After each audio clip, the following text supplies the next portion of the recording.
Pouvez-vous vous présenter vous-même, introduire Oui. Ok, mon nom c'est Vishutali. Je suis d'originaire du Cambodge et citoyenne canadienne depuis 1983. Je demeure à Montréal, ici, surtout dans le rue Sud, à Ville-Saint-Hubert. En quelle année vous êtes né? Je suis née en 1965. Présentement, j'ai déjà, j'ai 54 ans. Ouais. Où êtes-vous né aussi? Dans quelle ville? Je suis née à Phnom Penh. C'est ça, à Phnom Penh en 1965. Ouais. Pourriez-vous me parler un peu de votre famille? Nous sommes, mon père et ma mère, nous sommes 10 enfants. Je suis la dernière dans la famille. Oui, mon père, en 1972-75, il était ministre de la Justice durant le régime républicain, République khmer. Ma mère est décédée ici à Montréal en 1998. Et au début de la guerre, nous sommes toute la famille, avec cousins, cousines, beaux-frères, belles-sœurs et tout. Nous sommes 35. À la fin, seulement 5 survivants dans les 35. Oui. Qu'est-ce que votre mère faisait dans le temps? Pardon? Votre mère, quelle est sa profession? Ma mère, non, elle était simplement une femme de maison. Là. Elle ne travaille pas en ce temps-là. C'est une femme de maison. Comment était votre expérience d'enfance? Comme nous sommes nombreux, mes frères et sœurs sont plus âgés que moi. Puis il y a un grand écart entre ma sœur qui est décédée durant le régime Khmer Rouge et moi, on a un écart de 10 ans. Donc, je suis un enfant, comment on dit, n'est pas vraiment voulu parce qu'on est nombreux. Et la dernière qui a un grand écart avec les autres, donc mes sœurs toujours prennent pour moi comme sa fille et non comme sa sœur. Parce qu'il y a tellement un grand écart. Oui.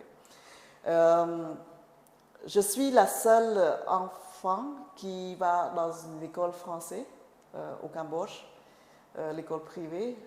En ce temps-là, on appelle ça l'école lycée des Quatre. Et j'étais dans la classe 7e année. C'était différent parce qu'on ne compte pas comme au Québec.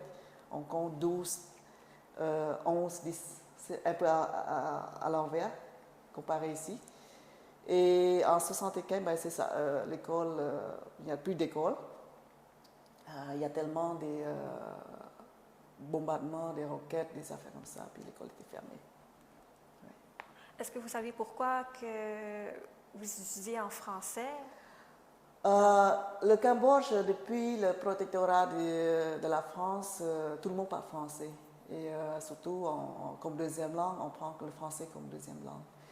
Et je crois que mon père et ma mère surtout, elle essaye de promouvoir un de ses enfants pour pouvoir apprendre la langue étrangère. Et je suis la seule que mes parents pu pouvoir nous envoyer dans une école privée. Parce que sans là, c'est quand même coûte très cher. Et mes frères et sœurs sont assez âgés, ils vont tous dans les écoles publiques. Ouais. Donc la langue française, c'était deuxième langue en ce moment-là, au Cambodge. Pourriez-vous me parler un peu de ce que vous vous rappelez quelques semaines ou quelques mois avant que la guerre commence? Avant la guerre, on était bien, la famille se réunit, la fin de semaine, on partait un peu dans la province, visiter d'autres familles et tout. On s'amuse bien et tout. On va toujours, tu sais, les familles cambodgiennes, quand on part toujours ensemble. Donc, on est dizaines, des fois 2, 3 autos qui aillent avec des cousins, des cousines, disons.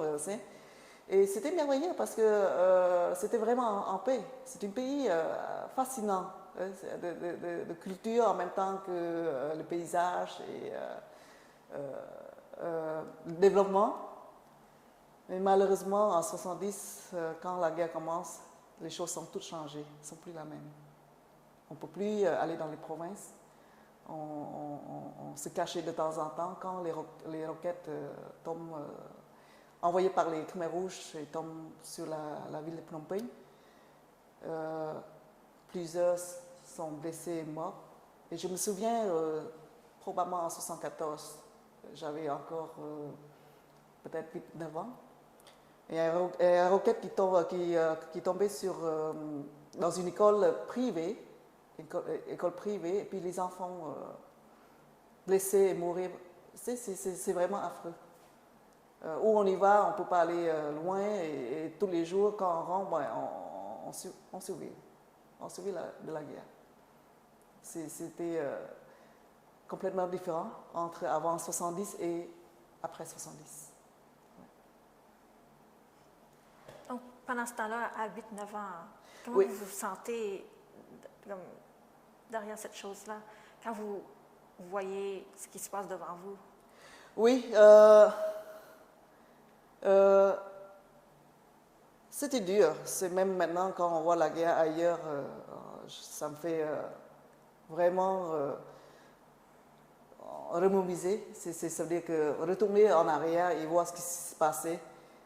Et quand, quelques années, on perd toute la famille, surtout, et c'était très difficile. Très difficile, ça ne passe pas juste pour moi, mais passe pour tout le monde. Tout le monde qui a survécu pendant ce régime-là. Mais sauf que personne essaye d'ignorer ce qui se passe pour l'oublier. Mais oublier dans quel sens, on ne sait pas. Est-ce que c'est vraiment oublié ou ça reste dans ça? Et c'était vraiment malheureux. Malheureux, très malheureux, vraiment malheureuse. Oui. Donc, quand vous restez à Phnom Penh, c'était passé. C'est là que la guerre se passe, quand vous étiez là à Phnom Penh. Donc, est-ce que vous vous rappelez qu'est-ce qui se passe après? Est-ce que vos parents vous dites oh, il faut qu'on s'évacue, etc.? Mon père était vraiment un patriotiste. Parce qu'en 1975, quand les évacuations, surtout l'ambassade des États-Unis a évacué, il a demandé à mon père de quitter. Mais mon père refuse à quitter. Parce qu'il dit que s'il quitte, c'est comme il est contre son propre pays. Parce que le pays, actuellement, la guerre est finie. Il doit rester avec son peuple et ses enfants, sa famille. Ils l'ont demandé 3 fois, mais mon père a refusé les 3 fois. Je me souviens, c'était à partir du 14, 15, 16 avril. Il y a tellement de sons de roquettes qui tombent un peu partout autour de la maison. Et mon père reste, et ma mère reste éveillée au quasiment 24 heures. Je me souviens que mon père l'a pris dans ses bras et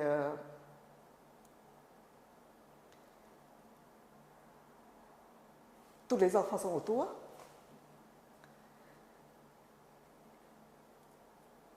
Et on ne sait pas c'est quoi l'avenir, qu'est-ce qui se passe. On ne savait pas. Mais tout ce qu'on sait, c'est que les roquettes tombent comme ça et mon père, il fait des grandes respirations, il parlait avec ma mère tout le temps. En espérant que la guerre va terminer un jour, le lendemain ou un autre jour. Et je me suis complètement endormie. Et quand je me suis réveillée, tout le monde m'a pleuré. J'ai demandé à ma soeur pourquoi tout le monde pleure, surtout ma mère. Elle dit qu'ils ont pris notre père. Et c'est la dernière fois que je vois mon père. C'était le 17 avril 1975. Ouais. La dernière fois que je le vois, mon père.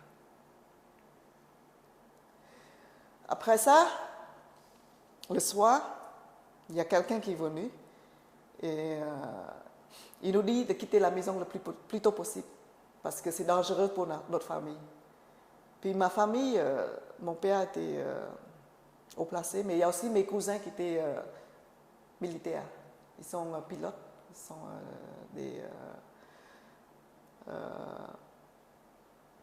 Ce sont des militaires. Ma mère dit à mon cousin de cacher l'identité parce qu'elle sait que ça va pas bien.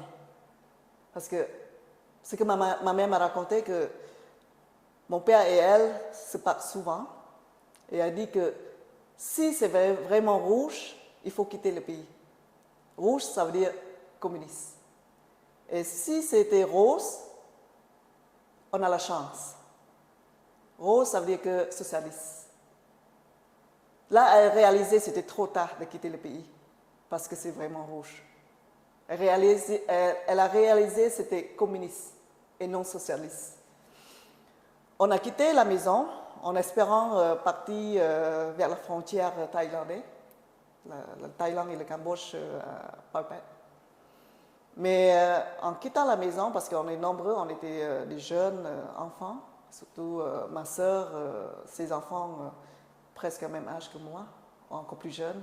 Puis il y a des cousins, cousines qui sont aussi jeunes. Et on ne peut pas quitter avec l'auto parce qu'il n'y a plus de gasoline. Donc, obligé de marcher, pousser l'auto ou des fois pousser les motos et transporter seulement ce qu'on peut transporter. Surtout, les Khmer Rouges, elle dit qu'on quittait seulement pour 3 jours. Parce que les Américains vont bombarder. Il faut qu'on quitte la ville pour 3 jours. En marchant toute la nuit, on arrive à Pochentong, où l'aéroport international actuellement, aéroport Phnom Penh. Ils nous demandaient de tout laisser les affaires. Mon beau-frère a porté le mont, ils ont pris le mont, ils ont pris le moto, ils ont pris tout ce qu'on avait sur nous, à part les vêtements. Il dit il faut laisser là, et il faut marcher encore. On continue à marcher. On continue à marcher jusqu'à une pagode. Et là, on voit des morts.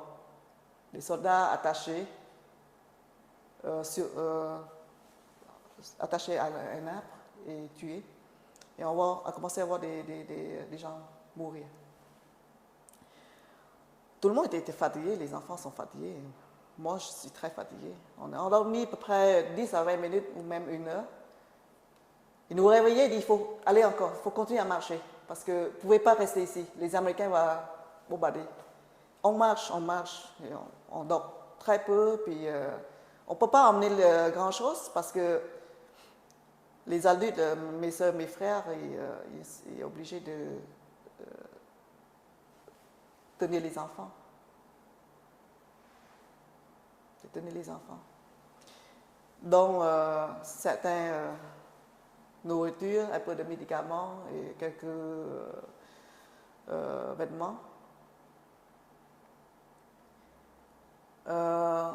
Après probablement 1 semaine, je ne me souviens pas tant, mais probablement 1 semaine, on arrive à Kampong Speu. Donc 50 km, ça prend 1 semaine pour marcher. Parce qu'ils nous ont évacués de route nationale vers les champs de riz, après ça retourner, marche, sans arrêter.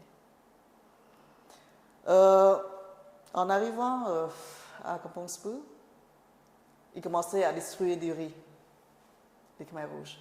Il faut qu'on fasse en ligne, on met en ligne. Ils donnaient chaque famille à peu près un quart de riz.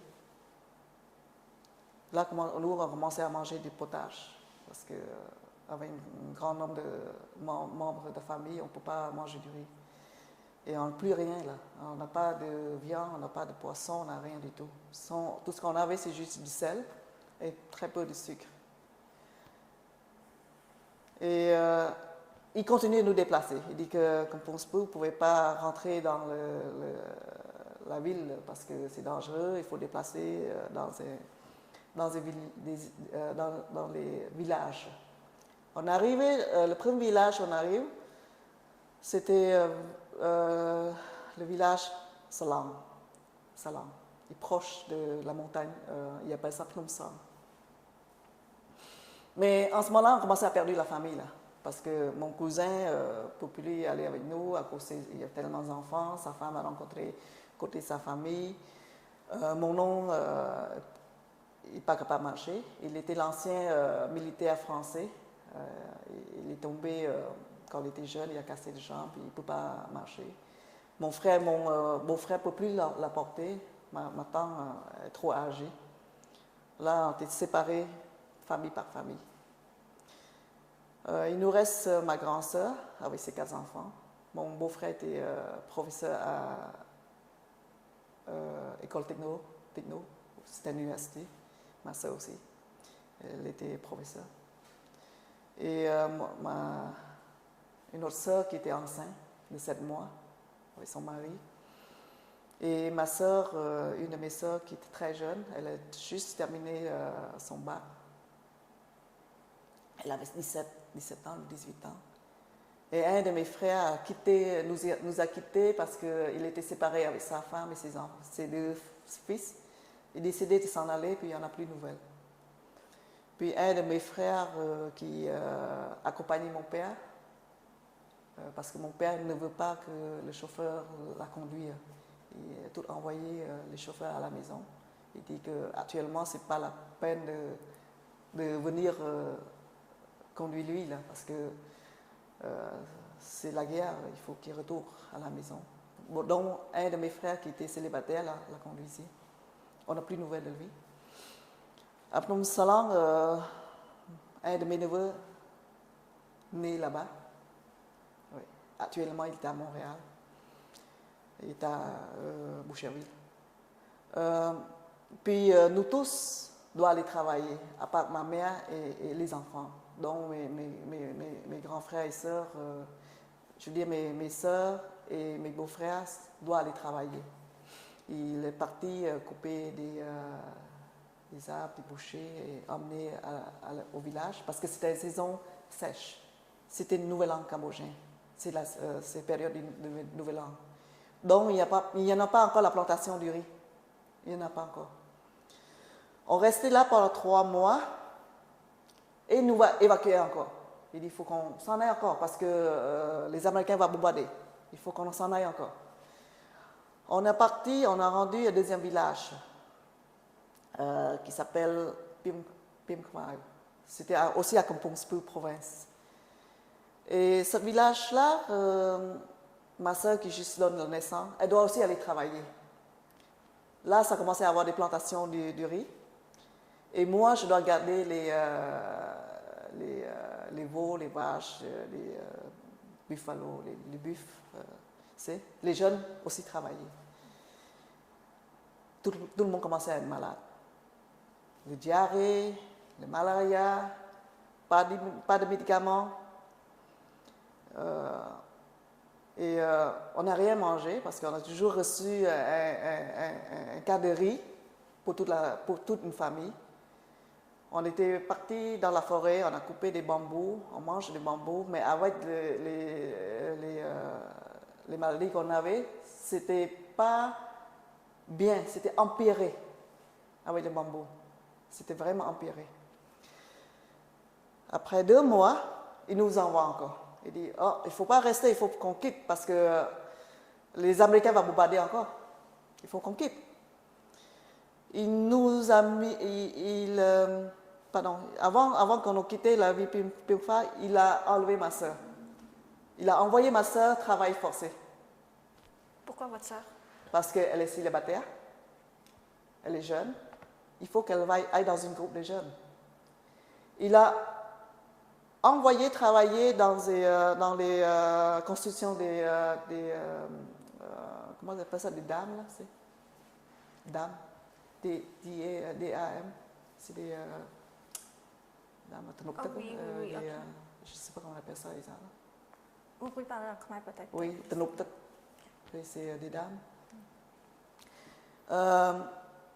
Tous les jeunes vont travailler là-bas, tous les jeunes hommes et jeunes femmes partent travailler là-bas. Et quand il nous a évacués, ma mère pensait qu'on ne revoit plus ma soeur. On ne sait plus où elle est. Mais en arrivant à la moitié de la route entre le village et la route nationale numéro 4, on a vu ma soeur assise sur la route, toute maigre, malade. Vraiment, elle a eu diarrhée, elle était vraiment malade. On était heureuse parce qu'on la revoit. Et on a continué à marcher. On a rencontré ma cousine. qui était avec ma tante. Ma tante est décédée. Son mari était tué par les Khmers rouges. Elle a le même âge que moi. On l'a revue, on était aussi contents, mais on apprend aussi mauvaise nouvelle de ma tante, qu'elle est morte. On ne sait même pas quel village elle est morte. Alors, ma cousine est toute maigre, malade. À un moment donné, on arrive sur la route nationale numéro 4. Il y a plein de monde qui dort sur la route nationale. Le pire, c'est qu'à chaque fois que les Khmers rouges conduisent un camion, nous autres, on était obligés de sauter hors de la route parce qu'il fait vraiment des zigzags. Je pense qu'il n'est pas capable de conduire. Mais ils vont conduire quand même. T'sais. Il fait vraiment des zigzags sur la route nationale. Alors tout le monde s'est réveillé, sauté hors de la route. Là, ils nous transportaient dans des gros camions. Ils appellent ça Kamar, c'est des camions militaires américains. Ils nous envoient dans des gares, gares de train. Ils nous mettent dans un train. Dans les trains, chaque boîte de train. Là. Si on regardait un peu le film pendant la Deuxième Guerre mondiale, c'est exactement la même chose, comment ils mettent en dedans. Tout le monde rentrait ça, fermé. Des gens malades, ont diarrhée, le santé est partout, tout le monde. Fermé complètement, on ne voit rien. Et on ne sait pas où on était. Le train roulait jusqu'à la province Posad. Posad, ils nous ont fait sortir. Certains meurent dans le wagon. D'autres, le puant, le senteur de la diarrhée, les senteurs des gens vomis et tout ça. Ils nous fait sortir. Et puis il dit, oh, il faut continuer encore. On ne peut pas rester dans la ville. Les Américains vont bombarder. Ils nous mettent dans les autos, des camions Kamar ou des camions militaires américains, nous transporter jusqu'à la ville Serey-Sopron, ou Sisopron, la ville où mon père est né. Là, on dit, oh, bon, c'est quand même, on est chanceux ou quoi? On arrive à la ville, peut-être on peut trouver une façon de quitter le pays. Parce que ma mère, elle se sent d'être, c'est pas vraiment bien. Probablement, il y a quelque chose qui va très mal, tu sais. Peut-être communiste. On ne sait pas encore, parce que c'est vraiment le début de 1975. Arrive là, ma soeur, elle essaye d'aller voir la maison de ma grand-mère. Mais quand on arrive là-bas, on voit toutes les jeunes Khmers rouges, jeunes femmes Khmers rouges qui étaient des infirmières. Ma mère a dit, on ne peut pas retourner là. Si on va là, tout le monde nous connaît notre identité, ben, c'est très dangereux pour nous. Donc, on reste fermé. On ne dit pas un mot. On ne dit aucun mot. Ils nous évacuaient encore. Ils nous transportaient jusqu'à Phnom Srop. Arrive à Phnom Srop, il y a des chariots, plusieurs chariots qui arrivent. Alors, ils demandaient de monter chariot. Chaque famille montait. Mais le chariot partait à différents villages. Là, je me suis séparée avec une de mes sœurs. Ma sœur, son mari et un enfant. Moi et ma grande sœur, l'autre sœur qui avait 4 enfants, on est partis dans un village qui s'appelle Chamba. Mais on ne reste pas dans le village, ils nous mettent vraiment dans la forêt, là. Parce que le soir, on entend les loups. Tu sais, on entend toutes sortes de choses. Tout le monde était vraiment malade. Le malaria, de l'eau. Vraiment, on n'avait rien à manger. On mangeait toutes sortes de genre de patates sauvages. Ils appellent ça tumlom kdouit, boum kdouit. C'est vraiment. Si tu sais pas comment le fait là, arrangé, là, ça se pourrait poisonner. Comment vous faites pour... Il faut mettre dans l'eau quelques jours pour que tout le poison parti, coupé et trempé dans l'eau. On mange juste ça. Tu sais? Parce qu'ils ne nous donnent pas à manger. Et pendant 2 mois, 3 membres de ma famille meurent. La première personne à mourir, c'était ma cousine, qui a presque le même âge que moi. Là. Elle est plus jeune que moi, 5-6 mois. Avant de mourir,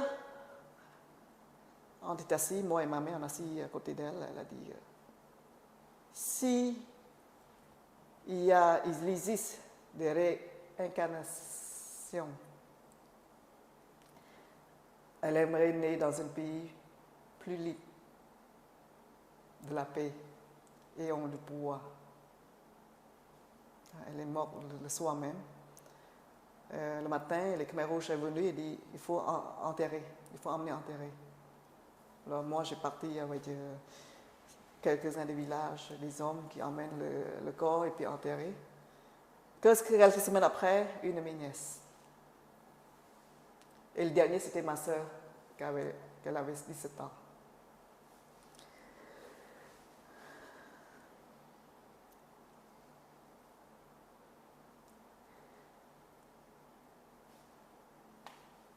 Elle espérait être médecin. Elle est vraiment tombée malade. Et ce temps-là, on n'a plus de médicaments, c'est sûr, on n'a pas l'hôpital, on n'a rien. On essaie tous les moyens. La croyance, les médecines traditionnelles, c'est toutes les sortes. Ma mère, elle a changé une chaîne en or pour avoir le sérum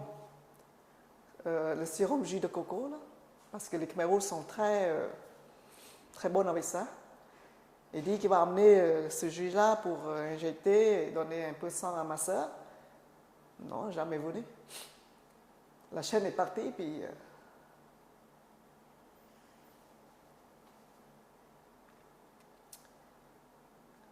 le sérum n'est jamais venu. Ma soeur ne peut plus respirer. Elle est partie, elle revient.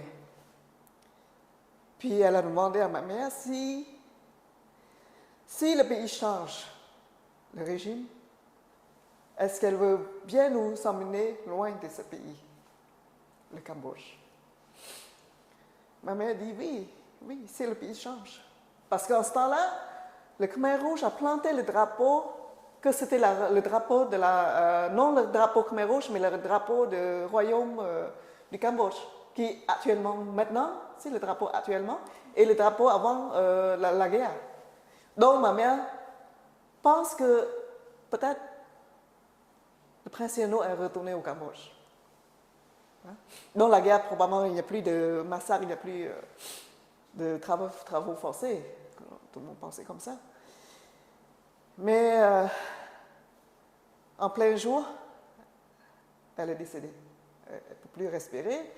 Nous, on ne sait pas comment faire. On ne sait pas comment aider ma soeur.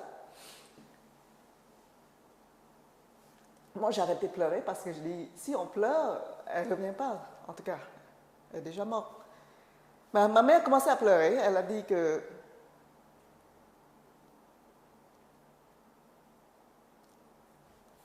hier soir, tu étais avec nous, et ce soir, tu dors tout seul dans la forêt. Le corps est encore chaud, le corps. Les Khmer Rouges arrivaient et dit, il faut enterrer tout de suite. Et ma mère dit, écoute, le corps de ma fille est encore chaud. Il dit, non, il faut l'emmener. On a emmené, on a enterré. Mon beau-frère a écrit son nom, la date, pas la date, mais probablement l'année où elle est morte, mais dans une bouteille et enterrée avec le corps, en espérant si le pays change, on peut retourner le chercher. Mais comment c'est? Parce que tout le monde mourait là-bas. Et à chaque jour, on voit chacun à leur tour aider l'autre famille à enterrer les corps. Il y a d'autres qui se suicidaient, se pendaient sous un arbre. Il y a d'autres mourir, puis il n'y a personne qui savait qu'il ou elle est morte. On la apprend après, on l'a enterré après. Après 2 mois, ma soeur qui était séparée de nous a trouvés. Et a demandé à Chess Village si on peut nous ramener chez elle. Un village qui est beaucoup mieux, qui est vraiment resté dans le village et non dans la forêt. Et on a plus des choses à manger.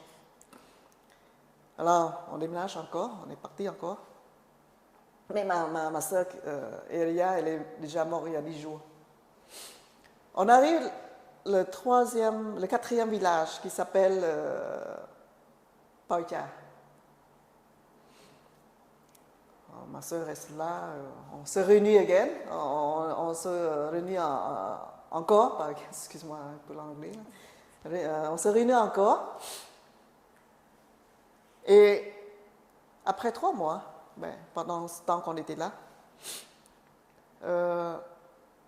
les Khmers rouges ont annoncé que tous les gens intellectuels, éduqués, doivent joindre le pays, doivent se présenter pour reconstruire le pays. Et comme mon beau-frère était professeur, il a annoncé que je suis professeur. L'autre frère qui était policier, il dit que je suis policier.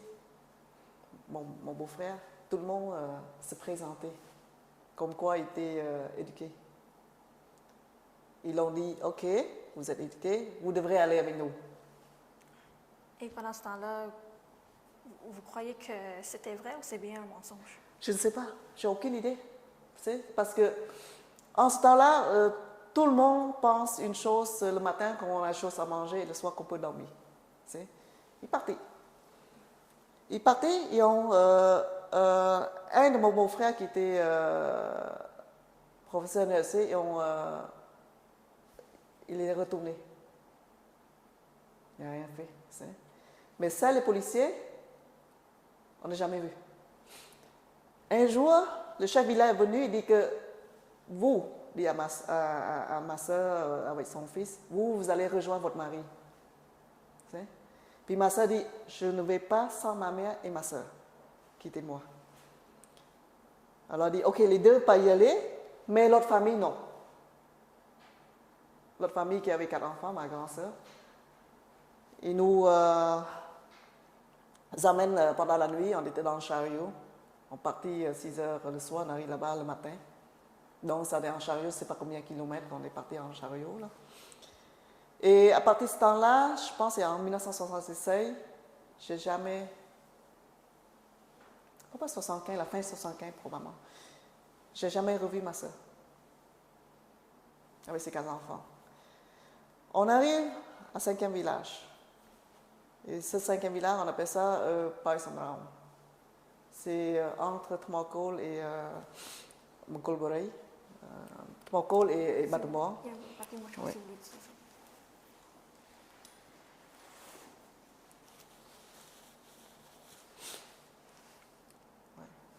Tmakol et Batumor.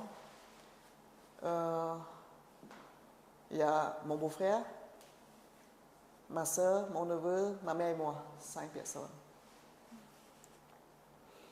On est resté là de la fin 75 jusqu'à la fin du régime. Donc, vous restez là pour le travail? Travailler, oui. Tout le monde commençait à travailler. Ma soeur est partie travailler avec mon beau-frère, ma mère gardait son fils et les autres enfants dans le village, et moi, je travaille avec le groupe des jeunes. En 66, probablement la fin d'année, parce que c'est la saison cueillir du riz. Ils m'ont enlevé. Ils m'ont pas enlevé, mais ils m'ont. C'est enlevé, par exemple. Ils m'ont enlevé et mettaient dans le groupe des jeunes. Le groupe des jeunes. Il dit que je dois aller rejoindre le groupe des jeunes. et j'avais 11 ans. Et des groupes des jeunes, c'est à partir de 14 ans et plus. Donc, je suis la plus jeune dans ce groupe-là.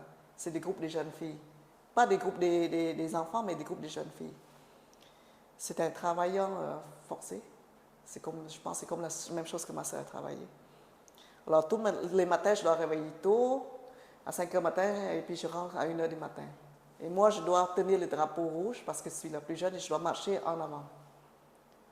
Et des fois, en marchant endormi, des fois tomber dans l'eau et des fois tomber dans les chambres de riz parce que bon, je dors. Mais je n'ai pas bien dormi. Je n'ai pas dormi assez. Et chaque portion qu'on mange, c'est toujours mesuré. Portion. Si la saison des cueillis de riz, tout le monde mange des riz, moi je mange des potages, mais plus épais. Je groupe dans les jeunes, je ne vis plus avec ma mère, je le vois ma mère peut-être une fois par mois, en se sauvant un peu pour aller voir ma mère, ou ma mère allait me voir, emmène des choses à manger. Ou sinon ma soeur qui partait travailler aussi, mais elle a plus de choses à manger, elle s'est cachée dans un canette et peut me donner, me donner en cachant. Et je mangeais le reste de ma soeur parce que ma soeur peut plus avoir mangé avec son mari. Et en 77, je ne sais pas exactement quel mois, mais c'était la saison de pluie, il a emmené mon beau-frère et on n'a jamais revu. Et c'est que tout ce que j'ai entendu, ils l'ont tué en attachant le rail de train, là, puis ils laissaient le train rouler au-dessus. Tout ce que j'ai entendu les villages me raconter. Mon beau-frère, ils l'ont emmené, ils l'ont tué. Puis sa génération, ça veut dire que les gens, il y a 10 groupes dans le village, 10 groupes, et chaque groupe, il y a des gens comme lui, qui est intellectuel ou haut placé, ou des officiels, placés dans chaque groupe du village. Puis lui, c'est la 10e qui l'ont tué. Il y a des militaires, il y a des médecins, quoi, ils l'ont tout tué. Bon, lui, c'est le dernier qui l'ont tué. Quand ils l'ont pris, lui, ils ont aussi arrêté ma soeur et m'arrêté. Je voulais retourner un peu ce que mon beau-frère nous a raconté. Quand il a arrêté, lui, avant que nous nous joindre, ils l'ont torturé. Ils appellent ça école rééducation. Ils l'ont torturé, ils l'ont frappé, et l'eau qu'il avait la main avec du sang, c'est ça qu'il a fait boire ou fait cuire des potages pour lui. Ils l'ont battu, ils l'ont fouetté, tout ça. Ils l'ont attaché avec la chaîne. J'ai essayé d'imaginer ça et je me sens que le S-21 actuellement au Cambodge, ça ressemble beaucoup à ce qu'il a vécu. Après ça, ils l'ont tué quand même. Je retournais un peu sur quand il a tué mon beau-frère, il a arrêté ma soeur, il m'a arrêté. Mais avant qu'il m'arrête, ma mère m'a dit, la chance de survivre, c'était sur toi seul. Parce que les Khmers rouges croient seulement les enfants et non les adultes. Ils croient seulement les enfants et non les adultes. Donc la seule chance de survie, c'était toi. Alors, il faut que tu mens. Tu ne dis pas ce que ton père a travaillé. Tu ne dis pas comment était notre famille. En tout cas, nous ne sommes pas très riches. Nous sommes juste moyennement. Tu dis que ton père était officiel, un gouvernement officiel. Il est retraité et nous possédons une motocyclette et une bicyclette. Nous avons un petit magasin parce que nous sommes des ethniques chinois. On rassemble chinois. Je ne parle pas chinois, par exemple, je ne parle pas chinois du tout. Et quand il m'a emmené mettre dans un centre de rééducation, il me réveillait à chaque 20, 30 ou 1 heure, poser la même question. Qu'est-ce que ton père a fait? Qu'est-ce que ton beau-frère a fait? Qui es-tu? Toujours la même question. Et vous fouillettez de temps en temps.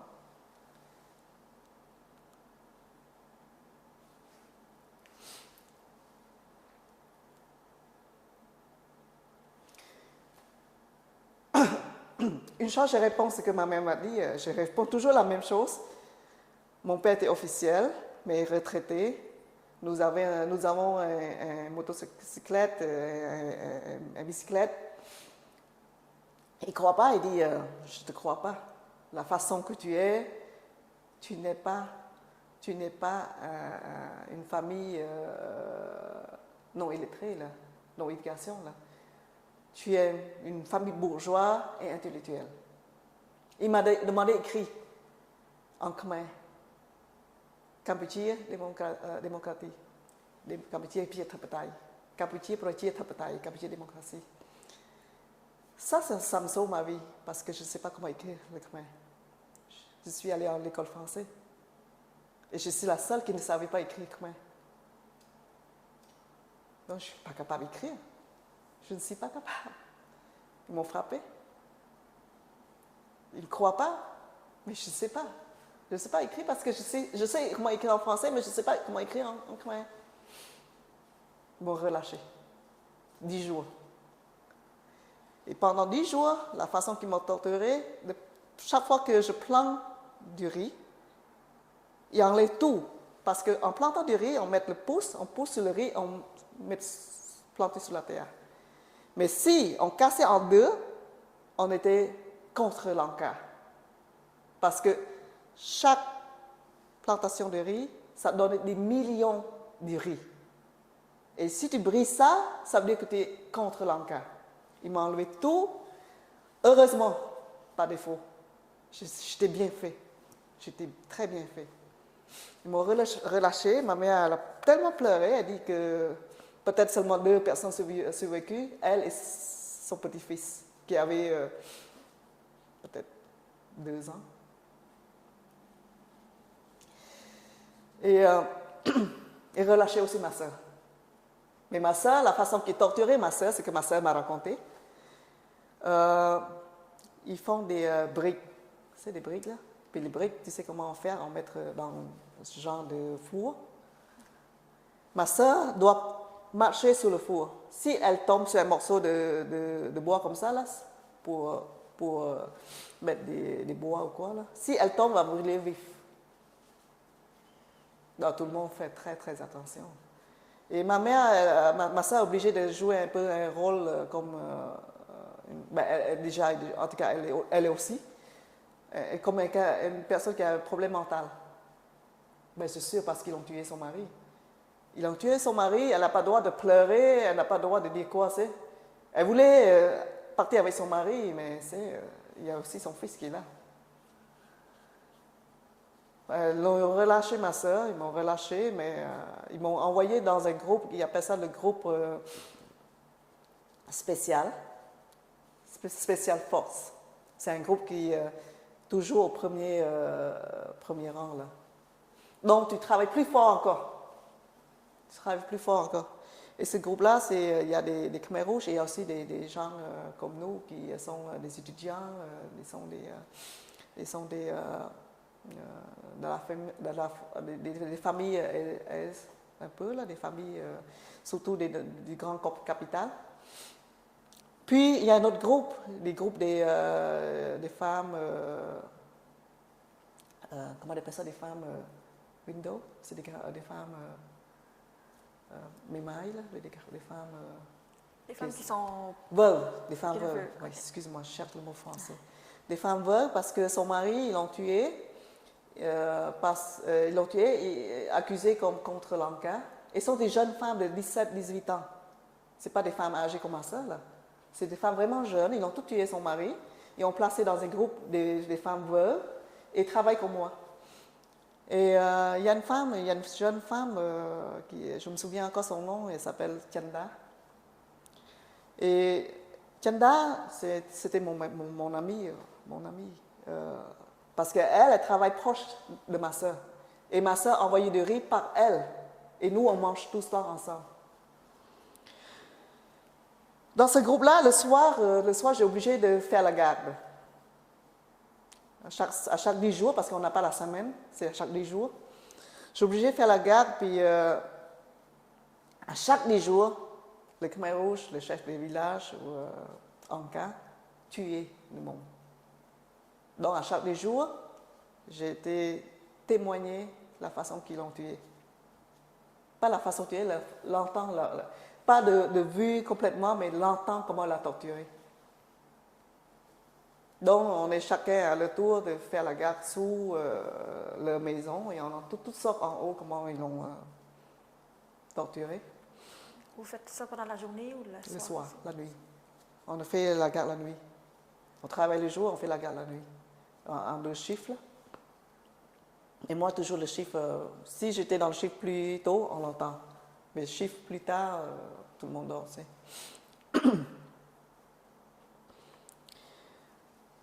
Vous voulez voir Ouais.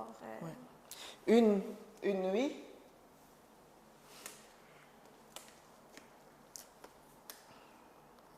vous voulez prendre une petite pause ici? ah, ça va.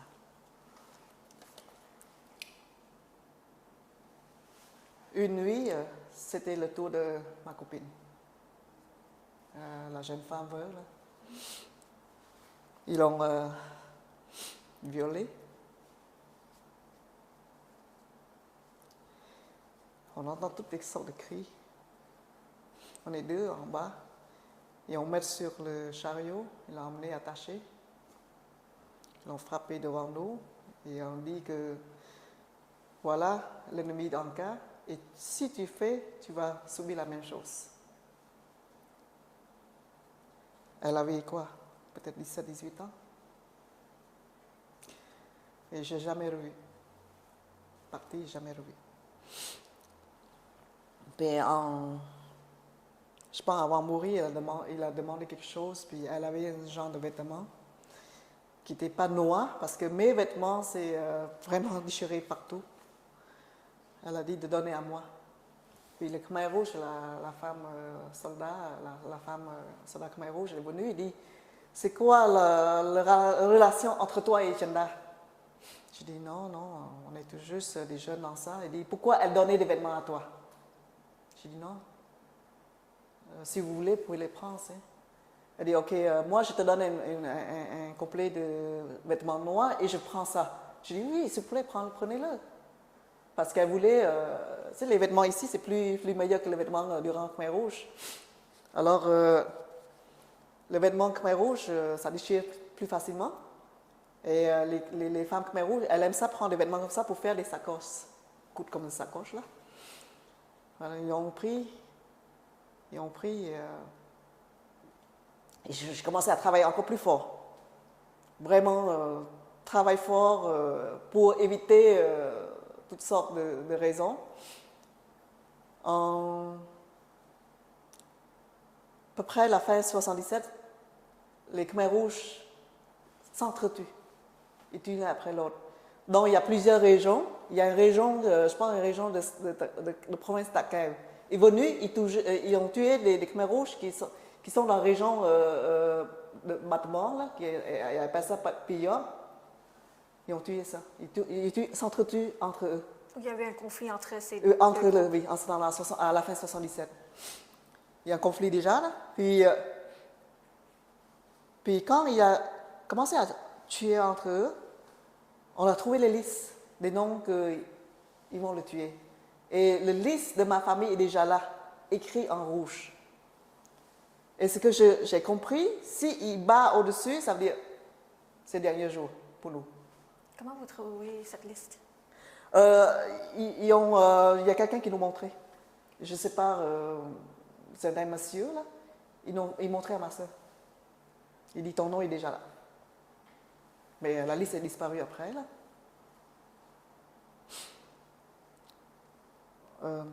Le régime changeait, on était un peu mieux, mais on ne sait pas ce qui arrive. Hein. Là, j'étais promouvoir dans le groupe, devenir le chef du groupe. C'était la fin 77, début 78. Et je travaille moins. Ben, je travaille, mais beaucoup moins lourd. Tu sais, je travaille moins lourd qu'avant. Avant, j'ai obligé de travailler de 5 heures du matin jusqu'à 1 heure, mais après, quand on m'a déplacé à une autre place, je travaille moins. Je me réveille très tôt, mais je travaille moins. J'étais plutôt ma mission, c'est de surveiller les oiseaux, de ne pas manger du riz. Alors, c'est moins de travailler, d'emmener tout ça, et j'étais un peu mieux. Et au début, à la fin 78, peut-être au début 79, ma mère m'a dit, il y a des changements dans le pays. Elle m'a envoyé un message, il y a un changement dans le pays. Je ne sais pas comment elle a pu avoir des nouvelles. Mais on dirait que des personnes âgées comme elle ont pu cacher la radio. Et ils ont écouté, je pense, la voix d'Amérique qui parlait en khmer. Il y a un changement de pays. S'il y a quelque chose, tu enlèves les vêtements noirs, tu portes les vêtements couleur. Elle m'a donné un complet de vêtements couleur. Là. Tu changes le noir, tu jettes, tu portes le vêtement couleur. Et tout à coup, le soir, on voit les Khmers rouges qui partent en train parce que le village où je restais, c'était très proche de la route nationale et aussi le train. On voit tellement le train qui passe avec des Khmers rouges partout. Tu sais. On voit aussi qu'ils partaient en auto vers la frontière Thaïlande. Parce que nous, on ne reste pas loin de la frontière non plus. À peu près peut-être 80 km de la frontière Thaïlande. Vous étiez où dans ce temps? C'est le même village, Pai Samrao, c'est entre Battambang et Sisophon.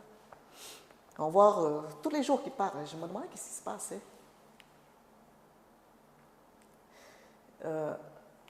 Là, un jour, on entend les sons des armes, les tanks, les tirs, les roquettes. C'est. Là, les Khmers rouges nous emmènent. Il faut qu'ils voulaient nous évacuer parce que quand j'étais dans le groupe spécial, là, ils nous enseignaient comment être le soldat, ils appellent ça des enfants soldats. J'étais très entraînée comme enfant soldat. Sans avoir le fusil, sans avoir, mais entraînée comme étant enfant soldat. Ils nous évacuaient, mais au lieu de je les suis aux autres, j'étais retourné opposé. J'ai retourné vers le troupe vietnamien, les troupes qui commençaient à tirer. Là. Mais une chose qui était stupide de ma part, ou c'était chanceux aussi, c'est que on est trois filles, 3 jeunes filles, presque à la même âge, mais moi je suis la plus jeune. Il y a 2 autres qui sont plus âgées. Là. Son père m'a donné un croyant, un croyant bouddhiste. Il dit que si tu récites ça, même les balles, ça ne te touche pas. Je me souviens encore un peu, là, le récit bouddhiste. On a récité ça, on a juste courir direction opposée pendant le champ de tir. Et aucun nous qui a touché par balle. Et quand on repense à ça, ça me donnait des frissons parce que ça n'existe pas, ça. C'est juste une croyante qui vous met l'effort de se sauver sans penser qu'est-ce qui arrive. Là. Mais en tout cas, on était encore jeunes, j'avais 13-14 ans. Arrive dans notre sang, on voit les soldats vietnamiens qui nous tiennent le fusil sur nous. Ils nous demandaient Khmer rouge. Il dit non, on n'est pas. Mais en tout cas, on était tous des jeunes. Il dit ok, va. On s'est sauvés. Une journée après, j'ai pu rencontrer ma mère.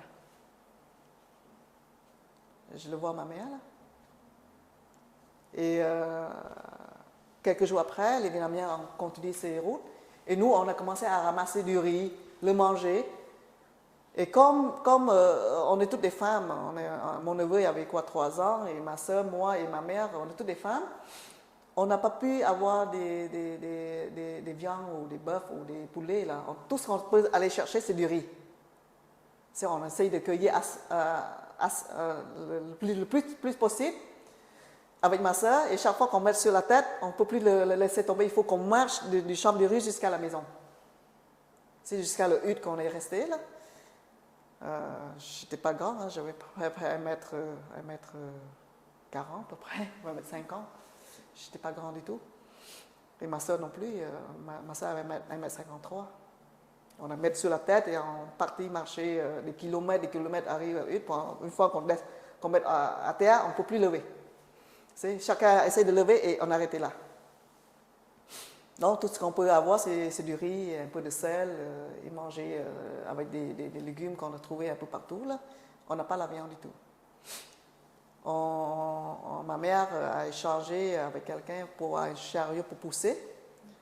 Et on a transporté du riz. Ma mère essaye de prendre du sel avec un genre de bâton. Et, à un moment donné, elle ne peut plus marcher. Moi, j'ai obligé de prendre sel. Ma soeur a poussé le chariot. Le chariot a brisé encore. On est obligé de prendre avec le bâton, chacun à leur tour. Et mon neveu, qui n'aime pas le vêtement, le soldat vietnamien a donné un pantalon court. Et on a marché des kilomètres jusqu'à Sissephone, la ville natale de mon père. Est-ce qu'on peut retourner un peu pendant la Khmer Rouge, pendant le régime? J'ai oublié un pas que vous devrez savoir. Oui. Pendant que j'ai vécu à la ville Paris Brown, si des hauts placés Khmer Rouge, je pense que c'est Pol Pot, probablement, qui passent sur la route nationale, nous, les jeunes, doivent laver la route pendant une semaine. On prend de l'eau, on lave la route. Et quand ils passent avec des Mercedes habillés en noir, avec plusieurs lotos en forme protection, là, ils nous prêtent des vêtements noirs avec des grammaires rouges et on est obligé de faire salutation à eux autres. Ils ne nous regardent même pas, ils juste passent là et sont obligés de laver la route pendant une semaine. C'était vraiment une obligation que vous devriez faire. Ils nous font ça pour pouvoir voir que la route était propre, pas de gazon et tout le monde travaille fort, en ligne, habillé tout noir, avec des casquettes Khmer rouges et avec des cramards rouges. Et après ça, quand ils sont partis, ils nous reprennent toutes les affaires. on portait les mêmes vêtements qu'on avait avant. Et je pense, au moins 3 fois pendant les années que j'étais là. Ouais. On lave la route.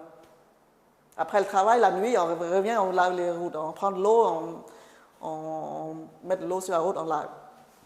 Juste pour qu'eux, ils passent au-dessus.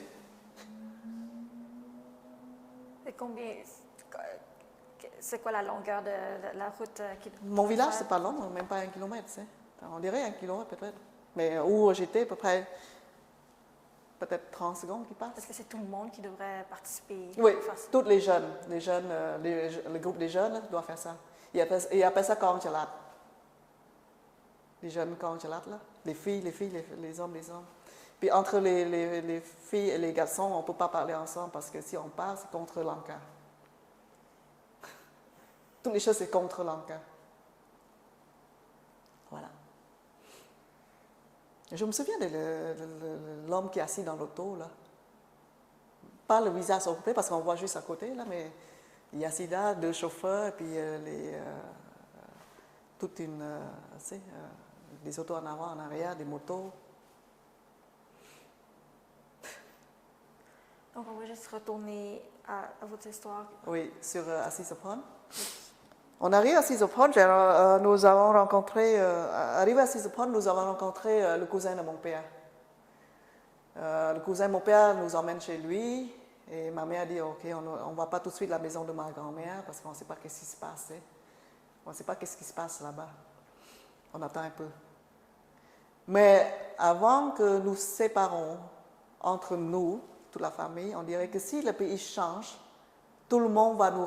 si un qui est vivant ou n'importe qui nous rejoint la ville natale de mon père. Le but de ma mère, c'est de quitter le pays. Tu sais? Puis, à un moment donné, un de mes frères qui arrive, celle qui accompagnait mon père, il arrive. Actuellement, il est à Ottawa, là. Il arrive et la seule qu'on a trouvée après le régime Khmer Rouge. On est 5 survivants. Il arrive là et il dit que mon père était là avec mon nom et avec d'autres officiels. Et mon père a réalisé que c'était communiste. Il demandait à mon frère de retourner à la maison et de quitter le plus tôt possible, mais il n'arrive pas à nous rejoindre. Parce qu'en ce temps-là, chacun part à leur côté, là. Mais il est survécu. Il est puis sorti de détention parce que mon père a demandé au Khmer Rouge que de laisser partir parce qu'ils sont des chauffeurs et non quelqu'un qui est haut placé. Le Khmer Rouge était d'accord, ils ont laissé tous les chauffeurs quitter, inclus mon frère. Bon, on l'a retrouvé en 78. En 1978, c'était un peu la saison de pluie, peut-être au mois de juillet ou quelque chose comme ça. Mais je pense que c'est probablement mai, je ne suis pas sûre le mois. Et après ça, ma mère a dit, OK, dit à mon frère d'aller à Phnom Penh, de trouver si d'autres familles survécues. Mon frère est parti, on attend, on n'a pas de nouvelles, on était inquiets, on ne sait pas ce qui se passe. Hein. Puis on voit le premier vague des réfugiés qui quittent le pays. Le premier vague, ils ont quitté, on voit tout le monde quitter. Et ma mère dit non, on ne va pas tout de suite là. On ne va pas tout de suite. On ne sait pas qu'est-ce qui se passe à la frontière. Je pense un mois après, on voit qu'ils retournent. Et on a demandé qu'est-ce qui se passe. Il dit les Thaïs, ils ont nous jeté à la frontière. La plupart sont morts et ont marché sur les mines, toutes sortes de choses comme ça. Mon frère était retourné de Phnom Penh. Il dit non, il a rencontré des cousins et cousines, mais pas la famille proche, là. Pas mes frères, mes soeurs, on n'a pas de nouvelles.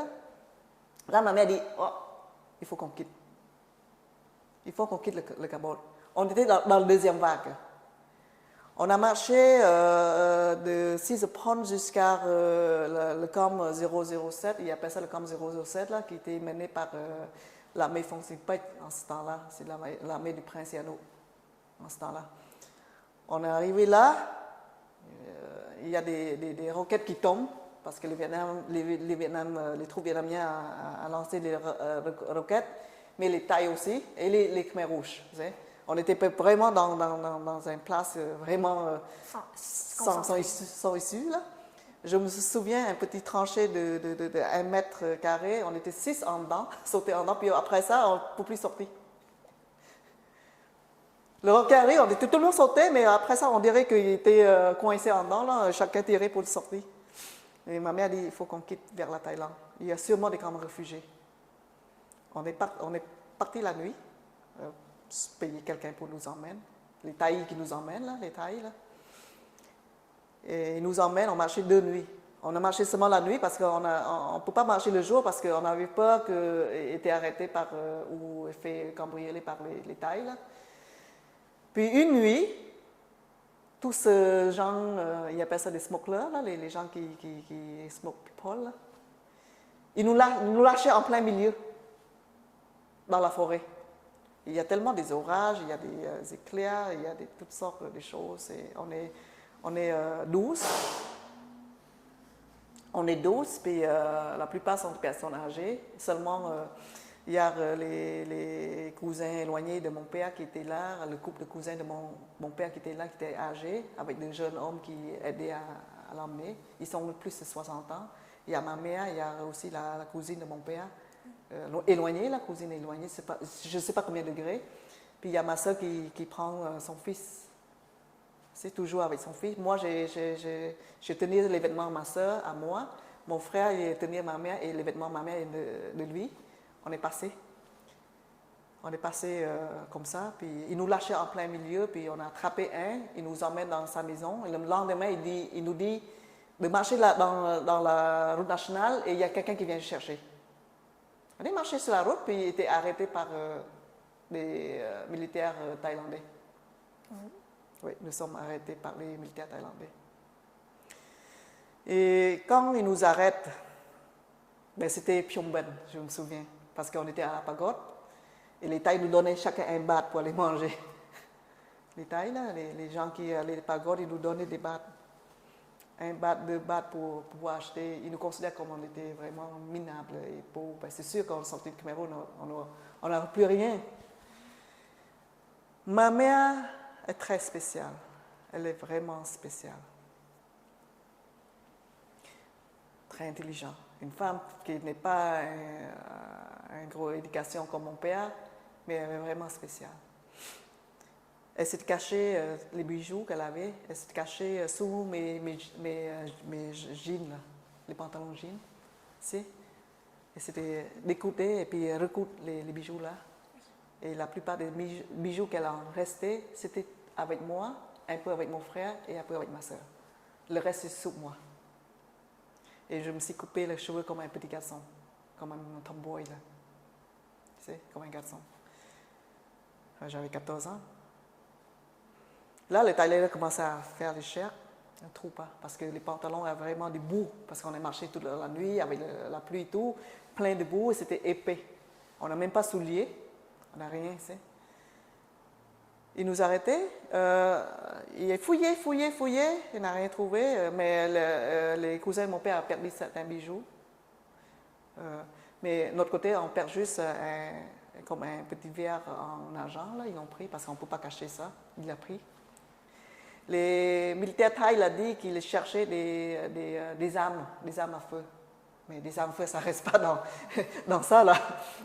On peut le voir, c'est. À un moment donné, ma mère, elle avait une carte business card, une carte visite, là, une carte business, là, qui était le ministre intérieur Thaïlande. C'était un de nos parentés lointains.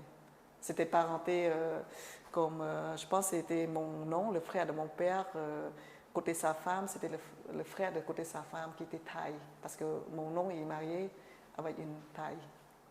Elle avait la carte d'affaires qui était le ministre. Donc elle a gardé ça. Elle gardait ça pendant le régime Pol Pot, avec des photos, tout ça, et les Khmers rouges ne l'ont pas trouvé. C'est une femme extraordinaire, c'est. Elle a montré ça, puis le thaï, il voit le nom, il dit, qui ça? Il dit, c'est ma famille. Appelle-le. Le thaï dit, tu es sûr? Appelle-le. Puis il n'ose pas appeler. Il a arrêté de nous fouiller, mais il nous a envoyés dans une détention. Votre mère, elle parlait le thaï? Non, pas vraiment. Non, mais ses proches, là, c'était à Rania Praté, tout le monde parle un peu khmer aussi là-bas, c'est. Ils nous ont envoyés dans une détention pour rentrer illégal. Des migrants rentrés illégaux à Thaïlande. Mais les détentions, ce n'est pas des détentions des immigrants, là, c'est des détentions des soldats, des militaires thaïs qui ont causé des crimes. Là. Le jour, on voit, ils ont attaché les pieds, mais la nuit, ils ont tout lâché. Ils ont relâché. Tout le monde marche comme c'était chez eux. Là. Ils nous font des temps, on dormait dans le temps, puis le soir, tous, pas tous, là, mais des détenus ou des prisonniers, là, hommes, thaïs, est venu et nous tirer des femmes et violer dans la détention. Et pourquoi donc ils font ça? Vous savez pourquoi? Parce qu'ils nous considèrent comme des réfugiés, on n'est rien. Probablement. Quand je vois des cris, ma mère a tellement peur de ma soeur parce qu'elle avait 26, 27 ans, 27, 28 ans peut-être, avec son fils, elle était toujours avec son fils. Donc mon frère prétend que c'était son mari et moi, un petit garçon. Parce que les cheveux étaient coupés vraiment courts. Un garçon. 2 semaines après, ils nous envoient dans le camp, le premier camp, on appelle ça camp Sakao. Le camp Sakao. Parce que le camp Maria Pratet, c'était plein, on ne peut plus rentrer. Ils nous envoient le deuxième camp, qui est le camp Sakao, qui était tout ouvert, fraîchement ouvert. Ce camp-là, quand on arrive, il y a 40 000 Khmers rouges dans le camp. Donc, ils ne s'étaient pas reconnus comme réfugiés. Parce que les Khmers rouges sont là. Les réfugiés, ça veut dire que vous êtes victime de guerre, victime de la guerre ou victime de massacre, n'importe quoi, mais les Khmers rouges ne sont pas des victimes. Donc, ils ne nous reconnaissent pas comme réfugiés, ils nous mettent dans le camp, on arrive, les Khmers rouges arrivent, ils disent il faut vous faire en rang, il faut vous aller dans le groupe 1, groupe 2, groupe 3. Nous, on dit oh non, nous ne sommes pas, tu sais. Nous ne sommes pas des Khmers rouges. Mon frère, il parlait un peu l'anglais et moi, je parle français un peu. On dit nous ne sommes pas des Khmers rouges, là. Tu sais. Ils nous plaçaient dans un petit coin. Nous sommes environ 2000 personnes qui étaient des Chinois et qui étaient quelqu'un qui est éduqué ou quelqu'un qui apparaît pas comme Khmer Rouge. On était dans un coin, puis on est à peu près 2000, et les Thaïs nous distribuaient du riz à manger et canettes de curry, là, curry poulet, là, curry poulet, nous distribuaient chaque jour. Et en ce temps-là, il y a des travailleurs humanitaires. Il y a des médecins sans frontières, il y a des Save the Children, tout le monde était là. Et les Khmer Rouges morts de maladie. À chaque jour, on emmène des corps. Et là, le monde s'est demandé, il dirait que les Khmer Rouges sont méchants, mais pourquoi les autres qui meurent dans le camp, et nous, on ne meurt pas? T'sais? Nous, on commence à avoir des manger, là. On mange, les autres, il n'y a plus rien, là. Ils ont construit des hôpitaux dans le camp par les Japonais, par les Français, par les Australiens, par les Anglais, par les Américains. Il y a des infirmières, il y a toutes sortes d'organisations qui commençaient à travailler. Ma mère m'a dit, toi, tu vas aller travailler avec eux autres. Ma soeur va s'occuper de la maison, le hutte qu'on avait. Ce n'est même pas un hutte, c'était un temple. S'occuper de ça, et toi, tu vas travailler avec les gens humanitaires, là, les organisations. Je suis partie travailler avec Save the Children Australia, comme étant interpréteur et en même temps distributeur le manger, surtout le lait. Je pense que c'est le lait de World Food Program. Ils m'ont aidé là. Je travaille là, puis à un moment donné, je me souviens encore, elle, Margaret, qui était infirmière, qui a coordonné le projet pour les enfants dans le camp. Et il y a aussi Anne Watt, que j'ai encore communication avec elle. Elle travaille comme infirmière pour Save the Children UK. Et il y a Hélène, il y a d'autres personnes, il y a plusieurs personnes. J'ai rencontré deux actuellement, récemment. J'ai rencontré deux parce que Anne a écrit son livre et elle m'a invité à rejoindre. Puis Anne m'a invité à travailler avec elle comme interprète. Mais c'est drôle parce que Anne n'est pas juste l'anglais, moi je parle juste français. Et mon français était, on appelle ça un français broken French. On perd un peu le langage. Ça fait 4-5 ans que je reste avec Khmer Rouge, je ne parle même pas. Puis comment je peux traduire, comment je peux parler en traduisant tous les patients à elle qui était infirmière. Elle visitait tous les coins du camp. Elle dit, OK, on va trouver une idée. Qu'est-ce que je vais faire? Anne est partie chercher un dictionnaire français-anglais. Un bleu, là, un dictionnaire couleur bleue, là, un petit, un grand. Là, si elle demande, qu'est-ce qu'elle a? Mal au ventre? Anne a ouvert le dictionnaire, montrez-moi, je dis, regardez en français. Ah, c'est ça, mal au ventre, headache, stomach itch. Hein? Et comme on était jeunes, on apprend aussi vite l'anglais, et on travaille avec le dictionnaire. Dans les quatre coins de la ville, là, on travaille avec le dictionnaire, puis... et le dictionnaire est devenu très populaire actuellement pour Save the Children UK. On appelle ça le Blue Dictionary. C'est à partir de là que vous commencez à apprendre plus le français. Français et l'anglais en même temps. J'ai commencé à travailler avec l'organisation, tout ça. Donc, les quatre coins de la ville, mais nous, notre statut n'est pas reconnu comme réfugié parce qu'on était dans ce camp-là. C'était quoi le camp, le nom du camp? Sakeo. C'est toujours dans le territoire au Cambodge? Non, c'est à Thaïlande. Mais pas reconnu comme réfugié parce qu'à cause les Khmer Rouges.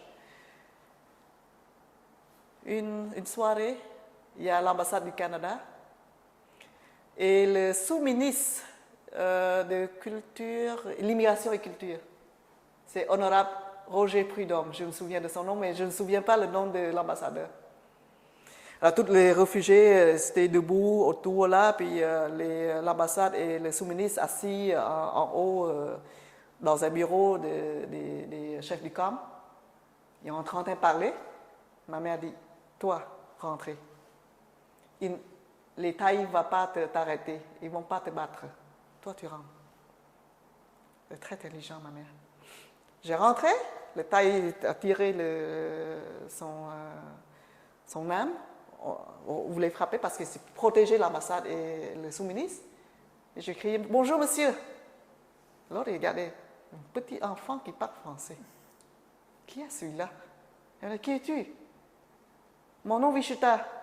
Mais qui es-tu? Tu viens tout seul ou tu viens avec quelqu'un? Non, je viens avec ma mère.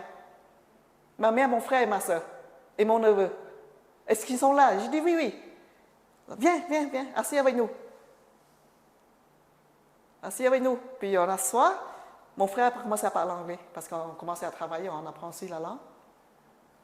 Et on nous racontait nos histoires, que mon père était ministre, la femme ils sont toutes tuées, ceci.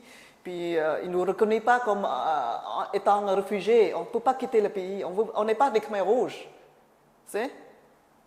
Puis on a un de mes frères qui a eu la bourse étudiée en Allemagne et était immigré au Canada en 75 ou 76. Qui reste au Canada, à Montréal. C'est? On savait qu'il était vivant parce que c'est la Croix-Rouge qui nous informe. J'ai 4 frères qui n'ont pas goûté le Khmer rouge, là, qui n'ont pas été pendant le régime, là, qui a eu la bourse étudiée ailleurs avant. Bon, et après ça, ils nous notaient tout ça. Ils disent, OK, attends. À notre retour, on va vous donner des nouvelles. Le sous-ministre, honorable Roger Prudhomme, arrive à Montréal. Il a appelé mon frère. Il dit, j'ai parlé avec ta mère. Et on va essayer de tous nos efforts de faire sortir votre famille et vous rejoindre. C'est? 2 semaines après, ils nous ont évacués dans un autre camp. Il y a 2, 3 minibus, des gros bus là, qui viennent nous chercher. Puis il y a certains Khmers rouges qui couraient de son camp vers nous. Et moi, je dis, viens, monte. On part. C'est? On est arrivé le deuxième camp qui s'appelle le camp Mairut, qui était très proche de la frontière Thaï et Khmer, près de Korkong, là. Trat, Chawat Trat et province Korkong, province Trat qui est Thaïlande, province Korkong c'est au Cambodge. Arrivé là, certains membres des réfugiés ont commencé à pleurer et pensaient que va nous jeter encore à la frontière. Parce qu'ils ont déjà goûté ça. Là. Ils commençaient à pleurer et dire oh non, pas encore, c'est. Heureusement, c'est pas ça. Ils nous emmènent dans un camp. Le camp était fondé par la reine thaïlandaise. Mais quand on arrive, on n'a rien. Rien du tout. Pas de toit, rien du tout. On est là 1 semaine qui pleuvait, on était sous la pluie avec des morceaux de plastique. Après ça, les soldats thaïlandais l'emmènent des bambous, des feuilles de palmier et nous font construire comme des huttes. Là. On restait là 2 mois. La première famille qui quittait, c'était le Cambodgien français, qui était le père était français, la mère était cambodgienne, donc il a déjà national français. Un petit minibus qui venait chercher, à peu près 5-6 personnes. Là. Puis la deuxième sortie du camp, c'était nous autres. Vers une 3e camp. C'est le camp Boriram. Mais à Mairut, c'était proche de la mer, ils nous laissaient sortir un peu, se baigner à la mer, rentrer dans le camp. Puis on a tellement des visites des gens de l'organisation. Anne était venue nous visiter très souvent pour voir si ils ne vont pas faire... parce que le camp n'est plus sous l'ONU, là. Parce que le camp, c'était le camp appartient à la reine thaïlandaise. Ils nous visitaient, il y a aussi des étudiants thaïlandais qui nous connaissent, ils conduisent, ils nous suivent pour être sûr que nous ne sommes pas mettre hors de loin, là, ou nous retourner au Cambodge. On était quand même beaucoup mieux. La reine est venue visiter, on était s'asseoir à théâtre, c'est comme d'habitude. Quand ils nous emmènent au Buriram, on était parti, on a eu l'entrevue avec les Nations Unies. C'est des agents des Nations Unies qui commençaient à nous faire l'entrevue. Là, ils demandaient à ma mère, à mon frère, surtout mon frère, parce que mon frère parle la langue, puis ils mettent mon frère comme chef de famille. D'habitude, les garçons sont toujours chef de famille. Ils demandent quel pays vous voulez migrer. Vous pouvez faire la demande à l'États-Unis, vous pouvez faire la demande au Canada, vous pouvez faire la demande en France, ou vous pouvez faire la demande en Australie. Ma mère a décidé Canada. Elle a décidé, non, je veux aller au Canada. Qu'est-ce qu'elle a pris, ce genre de décision? C'est des décisions-là, oui. Elle a dit que mon père a parlé souvent du Canada, que le pays est neutre, le pays est libre, respecte les droits humains. C'est un pays qui est plus ouvert pour tout le monde, pour les immigrations, pour les réfugiés. C'est surtout, le pays est libre, neutre et respecte les droits humains. Et elle a dit même meilleur que la Suisse qu'on reconnaît très neutre, là, mais il dit que le Canada est vraiment un pays neutre, respecte les droits humains et la paix. Mais il n'a jamais mentionné que l'hiver est aussi froid. Il n'a jamais mentionné ça. Après 2 mois à Buriram, nous avons transféré la 4e camp. 4e camp réfugié, c'était très proche de l'aéroport d'Angmur. Parce qu'en ce moment-là, Angmur, c'était l'aéroport principal à Bangkok. Est-ce que vous vous rappelez quelle date vous êtes rendu? Dans le camp? Probablement au mois d'avril. Parce qu'au mois de mai, j'ai déjà quitté. De son début avril, fin d'avril, début mai. Au début mai, là, on était dans le camp parce qu'on était 1 mois là-bas. C'est quelle année? C'est 1980. Et dans ce camp-là, on commençait à avoir des visites médicales. C'est des check-up, medical check-up, pour voir si vous avez des maladies et tout. Là. Tout le monde était là. Après le medical check-up, 2 semaines après, l'ambassade du Canada est venue annoncer notre nom, qu'on peut partir vers le Canada. Tout le monde est excité. Mais certains d'autres qui n'ont pas réussi à passer le test médical ou avoir une maladie quelconque, ils n'ont pas partir. Et les autres qui ont pu partir, ben, plus excités. Là. Mais dans ce camp-là, on ne reste pas juste des Cambodgiens. Il y a les Hmong. Hmong, ça veut dire les gens de Birmanie ou Myanmar. Il y a les Vietnamiens. Il y a les Laotiens. Il y a aussi les Cambodgiens. Donc, c'était des bâtiments grands comme ça, puis chacun restait à notre coin. Puis à chaque soir, il y a l'auto qui vient, qui nous cherchait, nous envoyait. Différents pays, différentes nationalités. Nous, on est partis. Mais pour vous, est-ce que vous êtes obligé de faire une entrevue avec les gens? Oui, c'est obligé parce que ça, c'est le procès.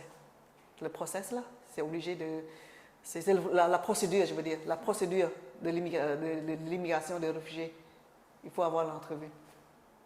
Et on avait aussi des photos avec le numéro, tiens, comme ça, là. Numéro, je vais vous envoyer plus tard. La photo avec numéro. Anne Watt, qui était l'infirmière, elle est venue nous voir à Rancid, puis nous faire sortir du camp, a demandé l'autorisation de nous en sortir. Il nous emmène à l'aéroport d'Angmur, puis manger le premier hamburger. Ouais. C'est drôle parce que je me souviens de hamburger, là, elle dit que, elle m'a raconté parce qu'elle est anglaise, elle dit les Anglais mangent avec des fourchettes, des couteaux, les Américains mangent avec la main. Mangent avec la main, le hamburger. Je me souviens de ça.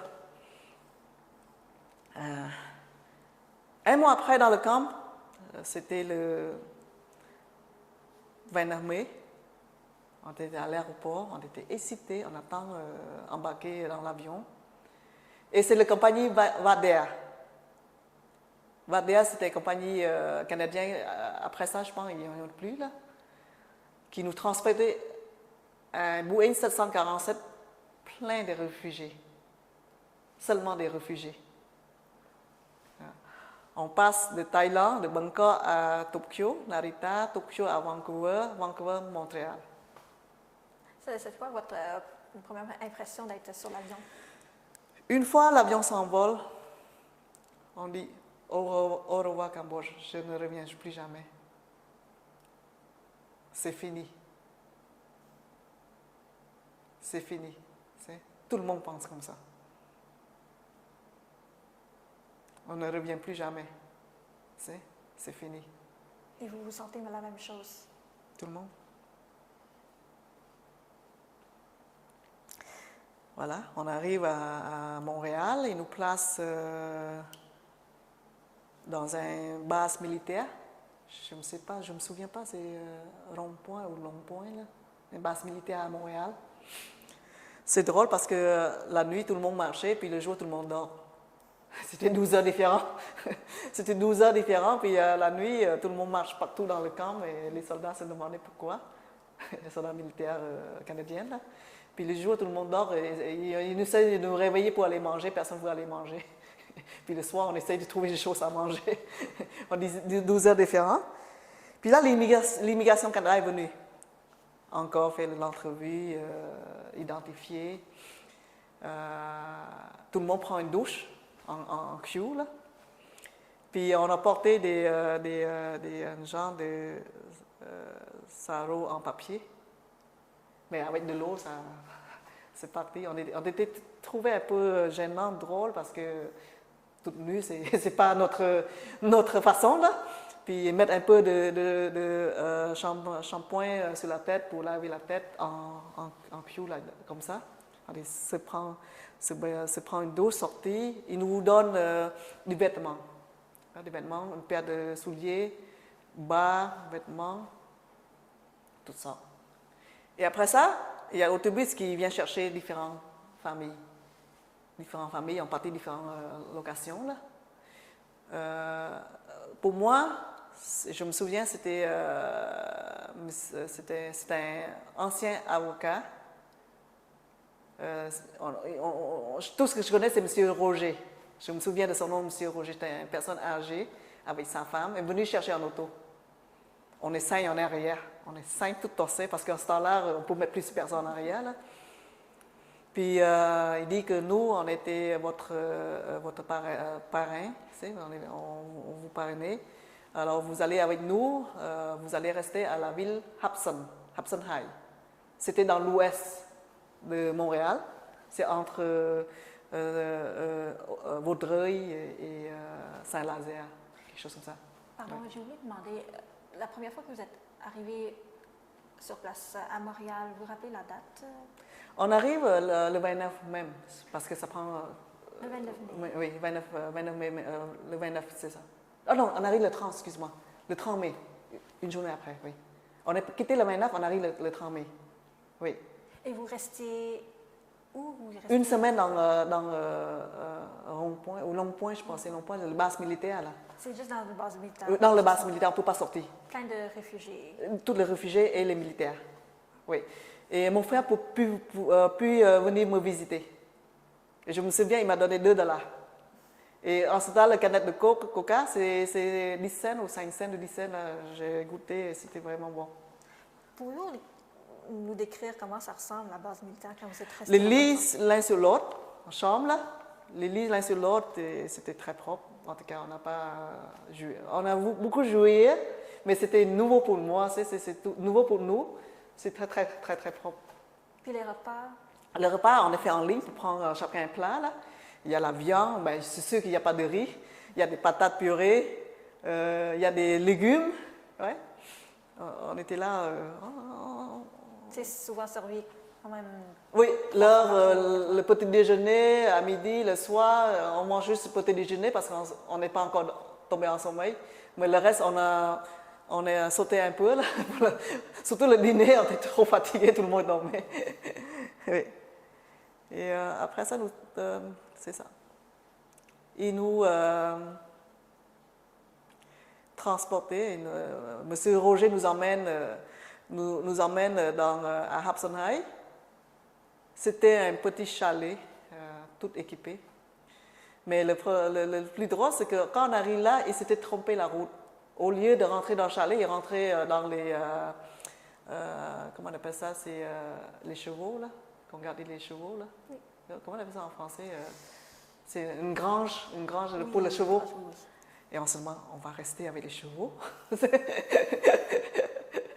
on s'est demandé, oh, on va rester avec les chevaux, quoi? C'est parce qu'on était réfugiés, en tout cas. Puis après ça, M. Roger dit, non, non, c'est pas ça, c'est pas ici, c'est l'autre place. Moi, je ne trouve pas la maison. Mais juste à côté, c'était un petit chalet tout en bois, là. C'était très beau. Avec un tapis couleur vert. On a le frigo, on a le four, on a tout. Et en arrivant, il y a la viande, il y a des légumes, toutes sortes, tu sais. Mais pas de nourriture asiatique. Pas du riz, pas encore. Il y a je me souviens, il y a ça, riz. Mais c'est vraiment, c'est... Là, M. Roger ou M. Duclos, c'est un homme businessman, et il y a aussi d'autres politiciens, ils venaient nous voir, chacun à leur tour, pour nous rendre visite, là, chacun à notre tour. Ils nous inscrivent dans des écoles, j'étais dans l'école primaire, je me souviens de l'école, c'est Saint-Thomas, c'est une école catholique, là, parce que à Hudson High, la plupart parlent l'anglais. C'était plutôt des anglophones. Puis, puisque la loi 101 au Québec, tout le monde devrait apprendre le français, ils nous envoient dans des écoles françaises. J'étais dans l'école avec mon neveu qui avait 4 ans. Le matin, on descend de chalet, d'une maison comme on rassemble à chalet, jusqu'à la route, et l'autobus scolaire venait nous chercher, on partait de l'école, on nous dépose là, on remontait à pied, comme tous les jours. Hein? Après ça, ils nous emmènent à Montréal. Ils nous emmènent à Montréal, au quartier chinois, pour acheter des nourritures. Nourriture asiatique. Et on revient avec toutes leurs sortes de manger. Je me souviens d'une chose qui est drôle pour nous et pour tous les Cambodgiens. Excuse-moi.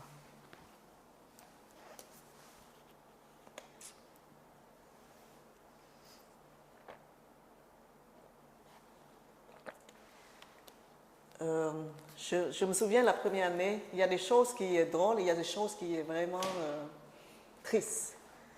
Le plus drôle, c'est que la première année qu'on était là, on était à IGA, je crois. C'est des IGA qui est là. Puis notre parrainage, notre parrain était venu, il dit, OK, vous voulez acheter des choses, achetez-le. C'est le surplus de nourriture qu'il nous donne. Vous voulez manger, ben, vous pouvez acheter comme vous voulez. Il nous donne 30 $ par semaine, plus il nous emmène de temps en temps aux épiceries pour acheter des choses. Puis la première chose qu'on arrive, on voit des nourritures pour le chien et le chat. Mais au lieu de penser c'est pour le chien et le chat, on pense, ah, les gens ici mangent les viandes de chien et de chat. L'impression de nous autres, là, c'est pas vrai, ils mangent aussi les viandes de chien et des chats, parce que tout ce qu'on voit, c'est des photos des chiens et des chats. Après, on réalisait, non, c'est pour les chiens et les chats, c'est pour les animaux. Mais le plus triste pour nous, c'est que la première année, quand il y a des orages, on entend des bruits, on pensait que c'était des bombes. On s'est sauvés, rentrés sous le lit. Et après ça, dit, non, on est au Canada. On n'est plus dans la guerre. Mais ça prend du temps pour oublier tout ça, pour réaliser qu'on était au Canada. Et on a rêvé souvent qu'on était dans le régime Khmer Rouge. On a rêvé très, très souvent de ça. Donc, à cause de vos expériences? Oui, de notre expérience pendant la guerre. Pendant la guerre, on pensait que c'était des booms, ces affaires. Quand il pleut, là, il y a des orages, ça. Tout le monde se sauvait d'en mettre à l'abri. Ça prend combien de temps que vous avez réalisé que... Après 1 an environ, oui. Ben, on fait toujours des rêves, mais c'est moins, là. Puis, voilà, et les autres, ils viennent de temps en temps nous rendre visite, nous emmènent sur les bateaux, parce qu'ils sont quand même riches, les autres. Des barbecues, des pique-niques, tu sais, pour nous faire intégrer dans la communauté. J'étais même allée chanter dans l'église pendant 1 année. À chaque dimanche, à chaque vendredi soir après l'école, je suis partie à l'église pour pratiquer et le dimanche, je suis partie chanter pendant 1 an. Oui. Après 1 an, nous déménageons à Montréal, proche de la communauté cambodgienne. Nous pouvons aller à la pagode, nous pouvons participer à certaines fêtes loin de là-bas, mais on reste toujours en contact, en communiqué. Seulement peut-être 15 dernières années qu'on n'a pas communiqué. Je suis partie travailler aussi au Cambodge, puis on n'a pas pu vraiment communiquer avec eux. Donc, vous et toute la famille, inclus votre mère, oui. Avez acheté une maison ou... Oui, après ça, on a procuré une maison à Saint-Hubert. Oui, ma soeur a une maison et moi, actuellement, j'ai un condo. Oui, parce que comme je voyage beaucoup, c'est mieux avoir un condo qu'une maison. Il n'y a personne qui coupe les gazons ou peler la neige. Là. Mais ma soeur, elle reste là depuis 87 à Saint-Hubert. Et moi, j'ai procuré un condo à côté d'elle, juste à côté d'elle. Oui. Durant votre première année à Montréal? À Montréal, non. On a juste commencé. Mon frère a commencé à travailler. Puis lui, il travaille à Vaudreuil. Il n'est même pas à Montréal. Ma soeur a commencé à travailler ici à l'usine. Tu sais. Et moi, j'ai fait mes cours secondaires à Pierre-du-Puy. C'est proche de métro Hochelaga. Je fais mes cours là. Après ça, je fais mes cours à Rosemont et à l'Université de Montréal. Ouais. Alors, je travaille les fins de semaine.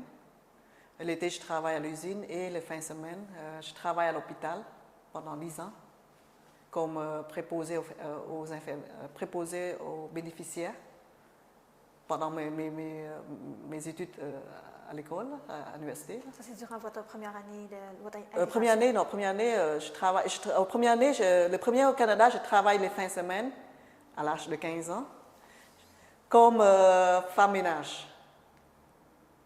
Et en ce temps-là, je me souviens que le salaire minimum était 3 $ quelque chose, mais on me paye 4 $ par heure. Donc, le fin de semaine, j'ai 40 $. C'est un argent surplus pour moi. Et quand j'arrive à Montréal, je travaille les fins de semaine à l'usine, certaines usines, plusieurs usines. J'ai aussi nettoyé des bureaux, je travaille nettoyer les bureaux, nettoyer la maison, toutes sortes de travail que je puisse gagner ma vie. Voilà. Je suis curieuse, pour votre mère, est-ce qu'elle travaille aussi? Non, ma mère, elle a plus de 60 ans. Elle arrive ici, je pense qu'elle avait 62 ans. Parce que celui, la dernière de la famille, on est 10. Hein? N'oublie pas que... Puis il y a un écart, vraiment, ma mère, elle m'a eu, je pense, à l'âge de 45 ou 46 ans. Donc, elle a déjà dépassé l'âge pour travailler. Mais mes frères, mes soeurs, eux autres, ils travaillent. Donc, elle fait juste rester avec vos parents? Je reste avec ma mère. Ma soeur, elle reste avec son fils. Et mon frère, il était resté ailleurs. Oui, ma soeur était vivre en partenaire avec quelqu'un d'autre après. Elle a 4 enfants. Un enfant de premier mariage et 3 enfants de deuxième mariage. Quel était le moment le plus difficile que vous avez expérimenté durant votre première année? Pour moi, c'était pas vraiment dur pour moi parce que j'ai intégré très vite. J'étais jeune et je suis une personne très débrouillarde. Je cherche, jamais... il faut que je trouve quelque chose, du travail, n'importe quoi. Donc, mon temps passe très vite. Et j'étais bien jouer avec l'école, apprendre avec des amis. Mais j'ai aussi une crise adolescente aussi. Hein. C'était le plus dur pour ma vie, c'est que ma mère garde la culture cambodgienne et moi, j'étais plutôt rentrée dans une nouvelle culture québécoise. À la fin de semaine, si je voulais aller à Palladium, je ne sais pas si vous vous souvenez de Palladium, on jouait avec des patins roulettes, là. Oui. Oui, en ce temps-là, c'était Palladium. Non, tu ne peux pas. Maison. Après l'école, maison. Tu ne peux pas sortir. Disco? Non, maison. Tu sais? Tu peux pas. Et c'était dur pour moi parce que je vis entre deux cultures. Tu sais? Entre la culture de mon pays naissant et la culture que deuxième vie ici. Tu sais? Mais j'ai adapté. J'adapte avec ça. J'adapte. Sauf que je ne peux pas aller vraiment, tu sais. Et je me souviens, la balle finissant, j'étais partie, je reviens un peu saoule, comme toutes les jeunes. Ma mère était en maudit après moi. Tu ne devrais pas boire. Mais c'était la balle finissant. La première, tu sais, avec des jeunes, quand on termine secondaire 5, on était parti à la balle finissante. Ouais. Et on vit entre les deux cultures. C'était un peu dur pour nous. Ouais. Mais je m'intégrais bien, tu sais, j'aime bien le poutine, les Big Mac. J'arrive la première année, mon Dieu, tout le monde mange un Big Mac. Moi, je mange 2 Big Mac à chaque fois. Et j'ai grandi de 1,50 m à 1,60 m pendant un an. Ça tire. Oui. Puis ensuite, vous avez mentionné aussi que finalement, vous avez procuré une maison et avoir des jobs. Oui. Et aussi, finalement, vous avez aussi terminé vos éducations. Donc, est-ce que vous allez loin aussi dans votre... Oui, j'ai fait mes études. Au début, je voulais être médecin. Je voulais être médecin comme les parents asiatiques. Ils voulaient toujours les enfants soient médecins, soient ingénieurs.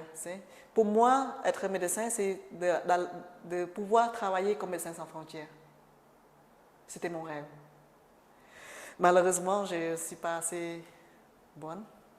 Je n'arrive pas à rentrer à l'école de médecine. Mais j'ai fait mes cours de biochimie. À un moment donné, je travaille à l'hôpital, je travaille dans le laboratoire, puis on n'a plus de subventions, le laboratoire est fermé. Et j'ai trouvé un job, j'ai trouvé un travail avec une avocate. Alors, quand je trouve le travail avec l'avocate, j'ai commencé à faire mes cours de droit. Mais c'était plusieurs années après. Et après mes cours de droit, je n'ai pas vraiment travaillé ici. Un de mes amis qui travaille pour l'ambassade du Canada au Cambodge, j'étais partie visiter lui. J'ai parti visiter lui au Cambodge, visiter lui au Cambodge. Il m'a emmené voir, voir les filles qui travaillent dans des bars, des clubs. Il m'a dit que, tu vois, au Canada, on est un pays libre, neutre, hein, et respecte les droits humains. Ici, il y a tellement de filles qui font des traites humains, qui vendent pour les exploits sexuels. Et je crois, toi, si tu viens ici, ça va aider beaucoup. Tu sais? Alors, je pars au Cambodge, je reviens, je travaille, je gagne l'argent, je retourne encore. Au Cambodge, je reviens, je gagne l'argent, je retourne encore. C'est tout mon argent que je gagne, je vais tout recontribuer sur ça. J'ai rencontré une fille que sa sœur travaille au ministère de la Justice. Là, elle m'a emmené voir le ministère et ça me fait repenser un peu à mon père. Puis après ça, elle m'a dit, pourquoi, si vous voulez vraiment travailler avec des gens proches comme ça, pourquoi vous ne fondez pas une organisation? Là, je dis, ok, je vais fonder, mais je parle khmer qui mélange beaucoup le français. Parce qu'ici, on parle khmer seulement quand on parle avec notre mère, mais ma mère est décédée. Donc, on parle plus le français avec nos nièces. Et je parle tout le temps mélange entre français et khmer. Et ici, on parle juste khmer. C'était difficile pour moi de retourner au Cambodge. Parce qu'on ne m'accepte pas en étant cambodgien. Tu sais? Là, je dis, OK, on va fonder. Mais comment? Comment on va fonder ça? Là, cette fille-là a dit, OK, je vais vous aider. Ils vont enregistrer mon organisation. Mon organisation non-profit, non-politique, et le nom est Legal Support for Children and Women. En khmer, il appelle ça Chumnui Plei Chbap Dal Koma Nang Strai. Le but de cette organisation, c'est de promouvoir les droits de la femme et les enfants, défendre pour les cas des victimes de traite humaine, viol et domicile. Les violences conjugales, excuse-moi, j'ai parlé en anglais là, c'est violence conjugale. le violence conjugale. Et aussi entraîner les jeunes avocats, les jeunes femmes avocates. On a engagé toutes les jeunes avocates, puis travaillent en même temps, donner l'expérience, fournir des connaissances, etc. Mon organisation, il y a les étudiants qui terminent des écoles de droit au Cambodge et des avocates qui étaient membres du barreau au Cambodge, qui travaillent avec moi. On a défendu des cas de traite humaine contre le viol, contre les sexuelles exploitations, contre les travail forcés, etc. Et aussi les migrants, les migrants qui viennent dans d'autres pays, qui travaillent dans d'autres pays. Et j'ai jamais su d'être étudié en droit pour pouvoir travailler quelque chose comme ça. Je pensais seulement les médecins sans frontières qui peuvent travailler pour les humanitaires. Mon organisation a été fondée en 2002, juillet 2002, ça fait 17 ans maintenant. Et continue à donner des services gratuitement pour toutes les victimes de traite humaine, soit les femmes, les enfants et les hommes, aussi les hommes. Toutes sortes de victimes. Mariage forcé, trafic pour les organes, exploitation sexuelle, etc. On donne des services gratuits comme représentant des victimes à la cour par un avocat qualifié ou une avocate qualifiée, ou répatrié des pays où il était migré, retourné au Cambodge. On paye tout, on donne tous les services. Ouais. Et vous faites ça depuis 2002. Jusqu'à date, actuellement, je suis un peu semi-retraite là, parce que j'étais un peu malade, trop de pression. J'avais un problème de santé, donc je l'aide seulement en tant que conseiller et aussi ramasser des fonds pour eux. Oui. Donc, ça fait déjà 40 ans que vous êtes installé ici. Oui. Déjà, vous faites votre scolarité en français. Oui. Depuis ce temps-là. Avez-vous un sentiment que vous êtes détaché de la culture cambodgienne? Mais comme dans ce temps-là, vous avez encore votre mère. Vous avez quand même... Votre mère est toujours... comment dire ça? J'essaie d'expliquer. Je comprends. Oui. Je comprends, c'est ce que vous voulez dire. Oui. Oui. Voilà, ouais, vous voyez que ça fait 17 ans que je retourne au Cambodge, je travaille là. J'ai des collègues qui sont d'autres nationalités. Les Australiens, les Anglais, les Canadiens, les Français, les Américains. On m'a toujours demandé, es-tu Cambodgien, Canadien ou Canadien, Cambodgien? Ah, qu'est-ce que vous pensez?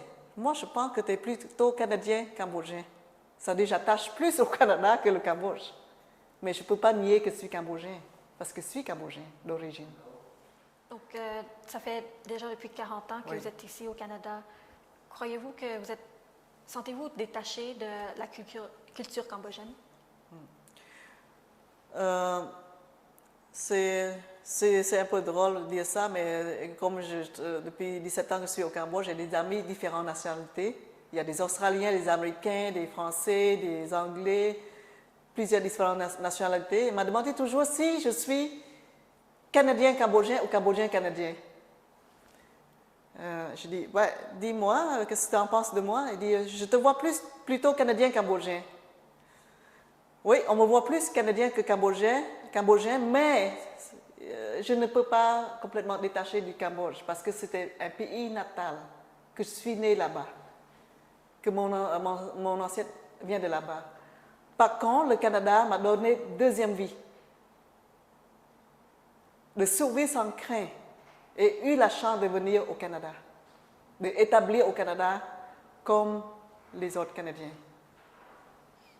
Donc, je ne détache pas, mais je me présume que je suis plutôt canadienne, cambodgienne.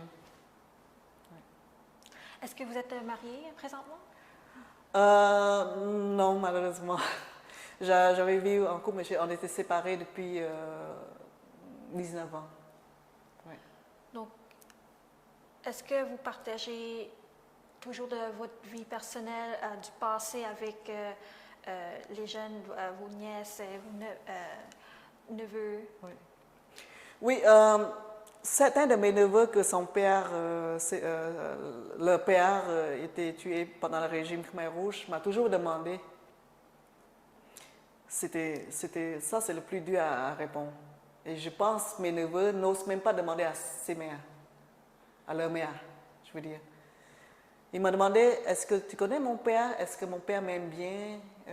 Comment était mon père? Tu sais? Comment mon père ressemble? J'ai raconté, tu sais? Mais je dis, pourquoi tu ne demandes pas à ta mère, tu sais, au lieu de me demander ou à vos mères, là? Mais il me demandait, comment ça a été? Et c'est quoi le régime Pol Pot? Tu sais? Pourquoi on est ici? Et pourquoi notre père n'est pas là? Et même les prochaines les générations après, qui sont nées ici, je les parlais un peu. Qu'est-ce qui se passe? Il faut qu'ils sachent c'est quoi le régime du massacre comme ça, là.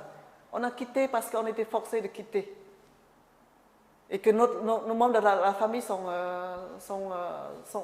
ils étaient tués par de régimes qui ne respectent pas les droits humains.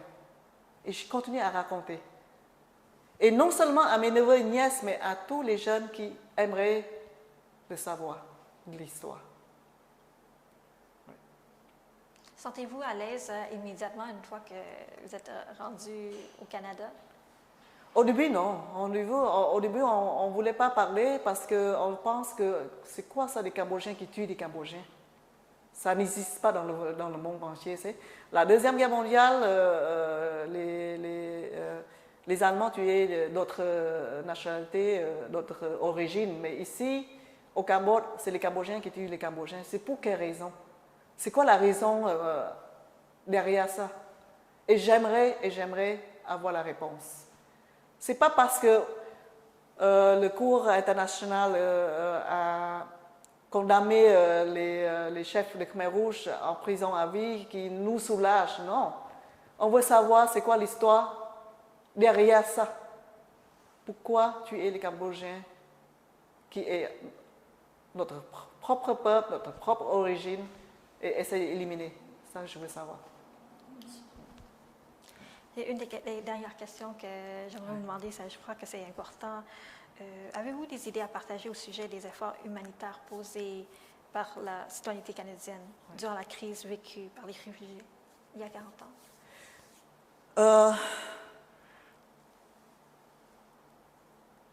Sans le pays, sans le Canada ou sans les pays qui accueillent des réfugiés, nous ne sommes pas debout aujourd'hui. Nous ne goûtons pas c'est quoi la liberté, la fraternité, la paix et le respect des droits humains. Ce que le Canada a fait, nous n'oublions jamais. Et c'était quelque chose pour démontrer au monde entier que la vie humaine est très importante et le droit humain doit respecter à quiconque. Le Canada a fait un grand pas pour protéger les réfugiés et je voulais mentionner que les réfugiés s'étaient forcés de quitter le pays parce qu'il y a la guerre, il y a le massacre, il y a la tuerie, il y a le génocide. Et tout ce que le Canada avait fait, c'est surtout le peuple canadien avait fait, nous ne n'oublierons jamais. De nous laisser donner une deuxième vie, de vivre en paix et de réunir avec la famille. Qu'est-ce que la jeunesse canadienne pourrait apprendre au sujet de vos expériences personnelles comme réfugiés? La guerre peut être n'importe où, n'importe quand. Et ce n'est pas juste la guerre, il y a d'autres choses aussi. Il y a des désastres naturels aussi qui nous forcent de quitter le pays. On est des êtres humains, on est tout comme tout le monde. Soit origine asiatique, origine européenne ou n'importe quoi, on est tous des êtres humains. Et si on peut vivre ensemble, voilà la paix. D'accepter l'intégration de ce genre-là et de comprendre la culture de chaque pays, de chaque région, on vit en paix. Qu'est-ce que nous pourrons apprendre au sujet du programme canadien pour les réfugiés de l'Asie Sud-Est? 40 ans, on voit c'est quoi l'impact de ça. On arrive, qu'est-ce qui se passe et maintenant, qu'est-ce que les gens sont devenus. Les gens sont devenus. Il y a certains qui sont bien placés, il y a d'autres qui continuent à travailler fort, élever ses propres enfants, intégrer dans une culture aussi riche que le Canada. Voilà l'impact qu'il montre aujourd'hui. Toutes les gens qui participent à ce programme-là, a démontré que c'est quoi l'impact que le Canada avait fait pendant 40 ans. Est-ce que vous avez quelques mots à dire, à partager avant qu'on conclue?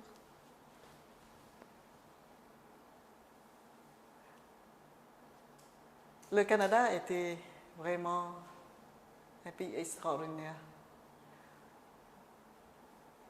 On nous donne une deuxième vie, nous réunit la famille, nous offrir avec bras ouverts l'éducation, le travail, l'intégration.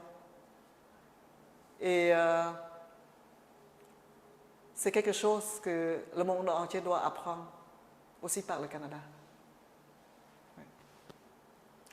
Merci beaucoup de participer au projet. C'est vraiment très courageux, très vraiment brave de votre part. Je crois que vos messages transmettent vers nous et on va pouvoir vous apprendre de vos expériences personnelles. Okay. Merci beaucoup. Merci beaucoup.